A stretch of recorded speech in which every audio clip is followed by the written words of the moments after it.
கிறிஸ்துவுக்குள் பிரியமானவர்களே, கர்த்தரும் இரட்சகருமாய் இயேசு கிறிஸ்துவின் ஈடு இணையற்ற நாமத்தினாலே உங்கள் யாவருக்கும் என் அன்பின் வாழ்த்துக்களை தெரிவித்துக் கொள்கிறேன். தினம்தோறும் புதிய நாளுக்காக பரிசுத்த வேதாந்தத்திலிருந்து ஒரு வாக்குத்தத்தங்களை தேவனுடைய நாம மகிமைக்கென்று நாம் தியானித்து புதிய நாளுக்காக நாம் ஜெபிக்கிறோம். இந்த நாளிலும் தேவன் நமக்கு தருகிற வார்த்தை ஏசாயா 38ஆம் அதிகாரம் 18ஆம் வசனத்திலே, இதோ சமாதானத்திற்கு பதிலாக மகா கசப்பு வந்திருந்தது. தேவரீரோ என் ஆத்துமாவை நேசித்து அழிவின் குழிக்கு விலக்கினீர். என் பாவங்கள் எல்லாம் உமது முதுகுக்கு பின்னாக எறிந்து விட்டீர். ஹல்லேலூயா.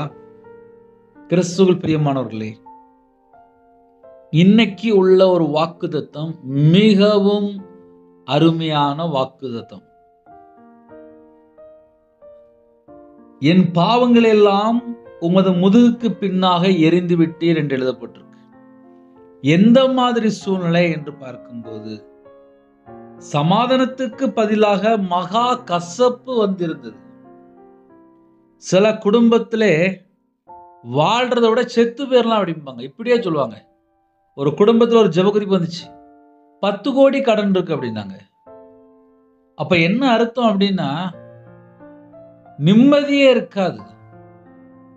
சமாதானத்திற்கு பதிலாக மகா கசப்பு வந்திருந்தது. சமாதானம் கிடைக்கும் சொல்லி நான் தேடிட்டு இருந்தேன், ஆனா மகா கசப்பு என் வாழ்க்கையில வந்துட்டு சொல்லி புலம்புவாங்க, அழுவாங்க. அவங்களுடைய வேதனை சொன்னா மற்றவங்களுக்கு புரியாது. இன்னொரு மெத்தட்ல சொல்லணும் அப்படின்னா, சில குடும்பத்துல கடன் லட்சக்கணக்கா இருக்கும், கோடிக்கணக்கா இருக்கும். அதை மற்றவங்கள்ட்ட சொன்னா புரியாது. அதை ஒவ்வொரு மாசம் அவங்க சமாளிச்சு வெளியே வந்துட்டு இருப்பாங்க. நான் நல்லது தானே செஞ்சேன், ஐயோ எனக்கு கடன் வந்துட்டு, நான் ஹெல்ப் தானே பண்ணேன், எனக்கே அந்த பிரச்சனை வந்துட்டு, நான் மற்றவங்களுக்கு உதவி தானே செஞ்சேன், எனக்கே அப்படி ஒரு கசப்பான ஒரு காரியம் வந்துட்டு, நான் நல்லது தானே செஞ்சேன் அப்படிம்பாங்க. இதோ சமாதானத்திற்கு பதிலாக மகா கசப்பு வந்து இருந்தது. மகா கசப்பு என்று எழுதப்பட்டிருக்கு. அது கொஞ்ச நஞ்ச கசப்பு இல்ல, மகா கசப்பு. சில குடும்பத்துல 24 மணி நேரம் வாழ்க்கை ஃபுல்லாவே வேதனையா இருக்கும்.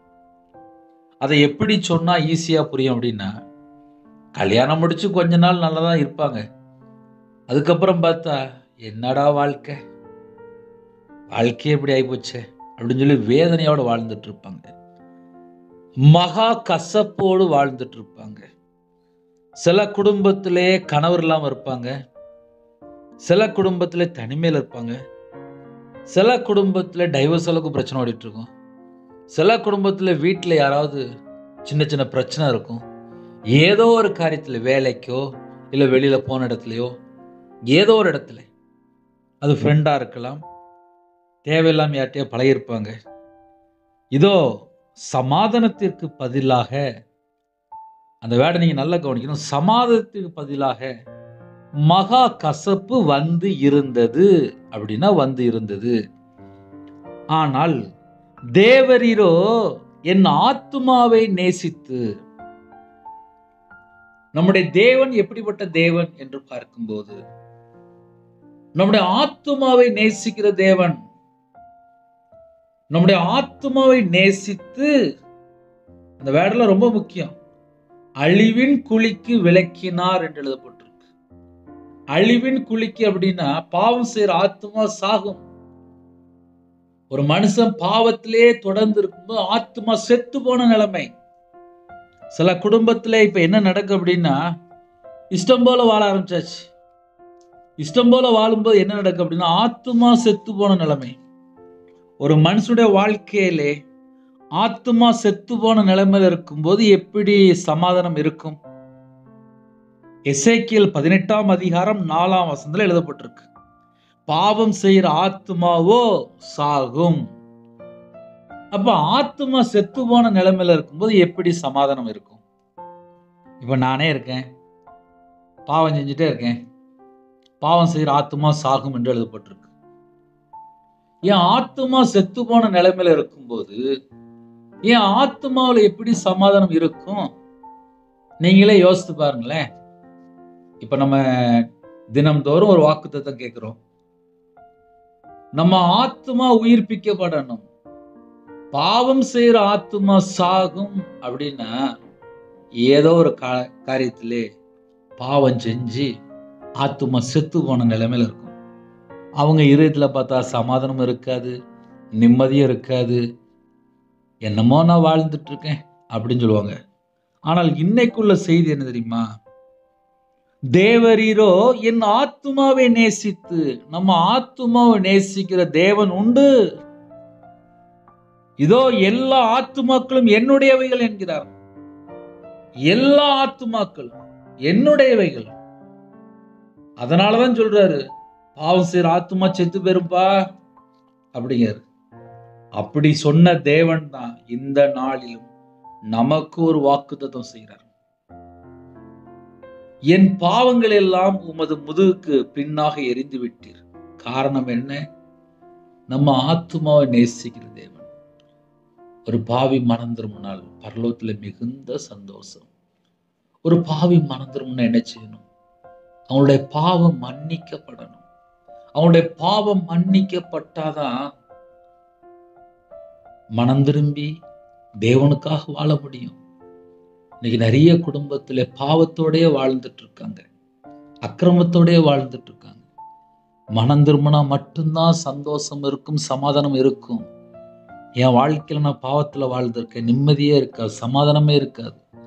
என்னைக்கு அவருடைய சமூகத்துல அர்ப்பணித்து பாவியா என் மேல கிருபையா இருங்கப்பா, என் பாவத்தை மன்னிங்கன்னு சொல்லி கதறி அழுது ஜபிக்க ஆரம்பிச்சேன்னு அதுக்கப்புறம் தான் இருதயத்துல சமாதானம். பாவம் செய்யற ஆத்துமா சாகும். எல்லா ஆத்துமா எனக்குள்ளது அப்படிங்கிறாரு. அவர் தான் ஆத்துமா உருவாக்கி இருக்காரு. தேவரீரோ என் ஆத்துமாவை நேசித்து அழிவின் குழிக்கு விலக்கினீர். என் பாவங்களை எல்லாம் உமது முதுகுக்கு பின்னாக எரிந்து விட்டீர். நம்முடைய பாவத்தை எல்லாம் அவருடைய முதுகுக்கு பின்னாக எரிந்து விட்டார். எவ்வளவு பெரிய ஒரு ஆசீர்வாதம். என் பாவங்கள் எல்லாம் உமது முதுகுக்கு பின்னாக எரிந்து விட்டு. எனக்கும் தேவனுக்கும் நடுவுல பாவம் இருக்கக்கூடாது. பாவம் இருக்கிற இடத்துல பிசாசு வந்துருவான். பாவம் இருக்கிற இடத்துல ஆசீர்வாதம் இருக்காது. கடைசி லைன் ரொம்ப முக்கியமான லைன். என் பாவங்கள் எல்லாம் உமது முதுகுக்கு பின்னாக எரிந்து விட்டீர். நமக்கும் தேவனுக்கும் நடுவில் பாவம் இருக்கக்கூடாது. அப்பந்தான் நம்ம குடும்பம் ஆசீர்வதிக்கப்படும். அப்பந்தான் நம்ம இதயத்துக்குள்ள சமாதானம் இருக்கும். நம்ம வாழ்க்கையில கசப்பான எந்த ஒரு காரியமும் இருக்கக்கூடாது. புதிய நாளுக்காக ஜெபிப்போமா? கண்களை மூடி நாம் ஜெபம் செய்வோம். அன்பின் கர்த்தாவே, நன்றியோடு துதிக்கிறோம், சொல்கிறோம்ப்பா. உம்முடைய கரத்தில் அர்ப்பணிக்கிறோம். என் பாவங்கள் எல்லாம் உமது முதுகுக்கு பின்னாக எரிந்து விட்டீர். நன்றியோடு துதிக்கிறோம், சொல்கிறோம். எங்களோட ஆத்துமாவை நேசிக்கிற தேவன், ஜீவனுள்ள தேவன், உங்க கரத்துல இந்த நாளை அர்ப்பணிக்கிறோம். உங்க கிருபையால் நிரப்புங்க, உங்களுடைய பிரசன்னத்தால் மூடுங்க, உங்களுடைய வல்லமையால் நிரப்புங்க. ஜெபாபிஷேகம் தாங்க, தியானிக்கிற அபிஷேகம் தாங்க, சத்துருக்கள் மேற்கொள்ள அபிஷேகம் நிரப்புங்க. இந்த நாளிலும் எல்லா குடும்பத்தையும் கர்த்தர் கரந்துட்டு ஆசிரிங்க. சிறு பிள்ளை முதல் கொண்டு முதியோர் எல்லா குடும்பத்தையும் உங்களுடைய இரத்த கோட்டைகளை வேலடைத்து மூடி மறைத்து கர்த்தர் பாதுகாத்துங்க. புதிய நாளிலும் எல்லா தடைகளும் நீக்கி ஆசிரிங்க. இந்த நாளுக்கான செய்த கிருபைக்காக 1000 மடங்கு உமக்கு நன்றி செலுத்துகிறோம். உங்க கிருபையால் நிரப்பி எல்லா குடும்பத்தையும் ஆசிரிங்க. உமக்கு பிரியமானபடி வாழ அர்ப்பணிக்கிறோம். சமாதானத்தின் தேவன் உங்கள் பிள்ளையோட தங்கிருங்க. உங்கள் நாமம் மட்டும் ஏவட்டும். இந்த நாளையிலே எங்களோட நீங்கள் பேசின ஒவ்வொரு வார்த்தைக்கு ஸ்தோத்திரம். எல்லா காரியத்திலையும் கர்த்தர் கூட இருங்க. 24 மணி நேரம் உமக்கு பிரியமானபடி நாங்கள் வாழ வேண்டும். குறைகள் குற்றங்கள் எல்லாவற்றையும் மன்னித்து எங்களை பரிசுத்தப்படுத்தி ஆசிரிங்க. துதி கனம் மகிமை எல்லாம் ஒருவருக்கு செலுத்தினோம். இயேசு கிறிஸ்துவின் பிதாவே, ஆமென். தேவனுக்கே மகிமையுண்டதாக. கர்த்தர் தாமே உங்களையும் உங்கள் குடும்பத்தையும் சகல காரியத்திலும் சம்பூர்ணமாக திருப்தியாக கர்த்தர் கொடுத்து அபரிதமாக ஆசீர்வதிப்பாராக. ஆமென். கிறிஸ்துவில் பிரியமானவர்களே, 9363064181 நம்பர் தொடர்ந்தால் நாங்கள் உங்களுக்காக குடும்பத்தில் ஜெபிப்போம். நீங்களும் என்னுடைய ஊழியக்காக தொடர்ந்து ஜெபித்து கொள்ளுங்கள். கர்த்தர் உங்களையும் உங்கள் குடும்பத்தையும் உங்களுடைய ஊழியத்தையும் உங்களுடைய வம்சத்தையும் தலைமுறை சம்பூர்ணமாக திருப்தியாக கர்த்தர் கொடுத்து ஆசீர்வதிப்பாராக. ஆமென். God bless you. Thanks for watching. Please subscribe our channel. Click the like and share. Click the bell. God bless you.